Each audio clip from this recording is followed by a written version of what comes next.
O gecə Neymi Şaban daxil olur. Sizə əməlləri deyim ki, sonra eşidib gec olar, eşidərsiniz, quraq-bucaqda əməl eləmərsiniz. Gecə çox tövsiyə olunan 2 dənə dua var. Bir istiğfardır, özümüzün bağışlanmasıdır. Bir də dövrün imamının zuhurunun təcil olmasını istəyin. 365 gün varsa, 364 gün bizim olsun, bir günə dövrün imamının olsun. Gecə də dualar eləyərsiniz, elin eybi yoxdur. Amma belə deyirəm sizə ki, gecənin duaların çoxunu dövrün imamı ilə ünsiyyətə qurun. Allah dövrümüzün imamının zuhurunu təcil, belə dualar eləyin. Gecə, inşallah, xiftəndən sonra bir dənə qüsul almaq tövsiyə olunur, həm qadın, həm kişiyə. Kim o qüsulu olsa, Allah Teala bir onun günahlarından əfv qələm çəkəcəm. Gecə 2 rükətlik namaz var, yazıb qardaşlarımız əziyyət çəkib qoyublar oraya, müraciət edərsiniz xidmətçilərə. Gecənin bir dənə də ümdə əməli var, İmam Hüseyni ziyarət eləməkdir. Kaş nəsib olaydı ziyarət. Amma deyir, narahat olmayın. Onlar ki deyirlər, ey kaş nəsib olaydı, onlara nəsib olmayıb.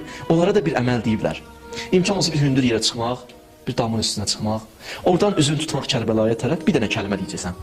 Əssəlamu aleykə ya Əba Əbdillah. Bir cümlə.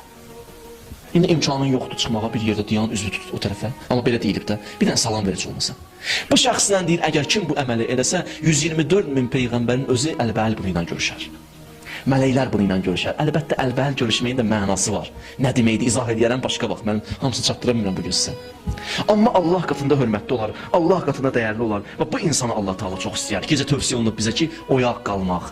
Sübh namazına kimi oyaq qalmaq tövsiyə olunub. Gecəni də çıxartdıq, sübhə ki daxil olduq. Yəni, bazar günü tövsiyə olunan ən böyük əməllərdən biri nədir? Oruç tutmaqdır. Çox böyük tövsiyə olunub. Və orucu tutandan sonra demirəm bu məsciddə.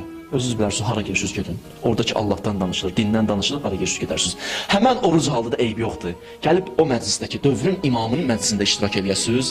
Bunun əcri mükafatı olduqca çoxdur. Mən bunu dilimlə sizə deyə bilmərəm. Amma o əziyyətə qatlaşmaq bir gün eybi yoxdur. Adam atsız gələ, su ilə aça, xurma ilə aça, otura məclisdə. İmamın ad gününü Mövludun keçirdə çox tövsiyə olunub. Harda olsunuz gedərsiniz orada o məclisdə iştirak edərsiniz. Allah həmən məclisdə iştirak etməyi bizlərə nəsib eləsin inşallah.